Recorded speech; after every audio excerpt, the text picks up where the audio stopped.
प्रिय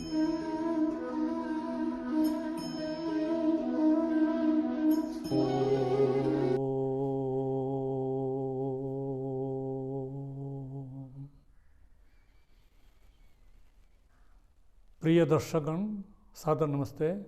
आज हम योग दर्शन चालीसा के 7वें सूत्र पर विचार करेंगे। सूत्र है दृष्टानुश्रविक विषय वितृष्णस्य वैशिकार संज्ञा वैराग्यम। थोड़ा सूत्र बड़ा है, उतना बड़ा तो नहीं है जितने योग वेद के मंत्र हैं और दूसरे श्लोक हैं, लेकिन फिर भी सूत्रों में बड़ा है। हम संसार का जो भोग करते हैं उसमें 80% आँख से करते हैं, आँख से देखते हैं हम, और आँख परमात्मा ने देखने के लिए लगा रखी है। आँख से देख करके भिन्न भिन्न प्रकार की वृत्तियाँ हमारे अंदर पैदा होती हैं, 80%। और 15% हम कान से करते हैं, सुनते हैं कोई बात। 5% में दूसरी 3 ज्ञानेंद्रियाँ आ जाती हैं। तो एक प्रकार से यहाँ ऋषि ने 2 इंद्रियों को लिया, ज्ञानेंद्रियों को, दृष्टानुश्रविक, सुन करके और देख करके। इसमें आप सबको समझ लें, 5 की 5 इंद्रियों को।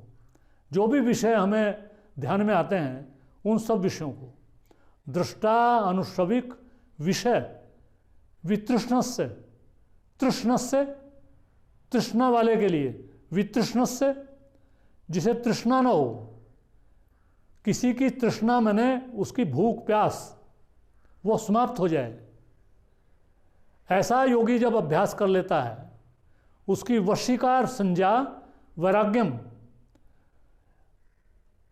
वितृष्णा का अभ्यास करने वाले की जो संज्ञा है, उसका जो नाम है वो वैराग्य है। एक प्रकार से जैसे पहले अभ्यास की परिभाषा दी थी, ऐसे यहाँ वैराग्य की परिभाषा दी है। और ये बड़ा कठिन है, उतना सरल नहीं है। जितना अभ्यास कठिन है उतना ही वैराग्य भी कठिन है। क्योंकि जब हम किसी विषय से हटने का प्रयास करते हैं तो ये जो माया है, जो प्रकृति है, वो हमें उसमें लगाने का प्रयास करती है। भगवान कृष्ण गीता में कहते हैं, ममई मानुषो जीवलोके जीवभूत सनातन मन षष्ठानि इंद्रियाणि प्रकृति स्थानी कर्षति।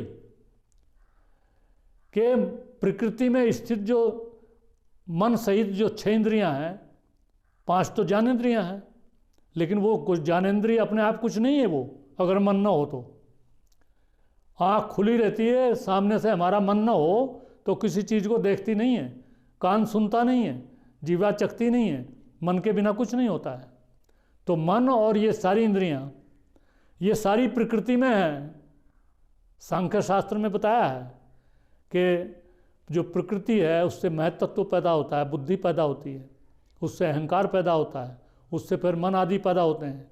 तो ये सारे प्रकृति में हैं, और ये प्रकृति में जीव इनको सबको लेते हैं। हमारी आत्मा भी इनको ग्रहण करती है। मना षष्ठानि इंद्रियाणि प्रकृति स्थानी कर्षति।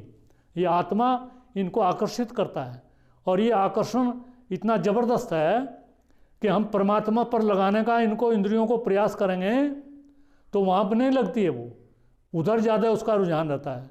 ऐसा जैसे हमें पानी ऊपर चढ़ाना हो तो हमें मोटर लगानी पड़ती है, प्रयास करना पड़ता है, और पानी को नीचे डालना हो तो कुछ भी नहीं करना पड़ता, बस छोड़ दो उसको नीचे, रास्ता साफ कर दो, चला जाएगा नीचे। इसी प्रकार से संसार में मन को लगाने के लिए हमें किसी प्रयास की आवश्यकता नहीं पड़ती। हमें कुछ अपने आप करना नहीं पड़ता है, अपने आप मन चला जाता है। ऊपर से कोई चीज़ अपने आप गिर जाती है, ऊपर चढ़ानी हो तो प्रयास करना पड़ता है। उसी प्रकार से परमात्मा ऊपर है। ऊपर ऐसा भौगोलिक ऊपर नहीं है, ऊपर का मतलब परमात्मा तक जाने के लिए कठिनाई है, लेकिन संसार के पदार्थों तक जाने के लिए इंद्रियों को कोई कठिनाई है। उसके लिए तो इंद्रियां लगी हुई हैं, परमात्मा ने इंद्रियां लगाई हैं, संसार के भोग के लिए लगाई हैं। तो इस प्रकार से इस सूत्र में ये बताया है कि जो दृष्टा आत्मा है, जो अभ्यास करता है फिर वैराग्य की भी साधना करता है, तो देखने सुनने और जो विषय दूसरे हैं उनका अभ्यास जब वो कर लेता है, उनसे वितृष्णा का, उनसे दूर हटने का, तो ऐसी जो उसकी स्थिति वशीकार की आ जाती है, उसकी जो संज्ञा है, उसका जो नाम है वो वैराग्य है। ये वैराग की इस सूत्र में परिभाषा ही दी है। महर्षि बहुत बड़े वैज्ञानिक ढंग से शास्त्र को लेकर के चल रहे हैं, एक एक बात को समझाते हुए। इसी प्रकार से अगले सूत्रों में अभ्यास और वैराग्य को हम कैसे साधें उसकी आगे भी चर्चा होगी। आज के लिए इतना ही पर्याप्त है। इति ओम शम नमस्ते जी।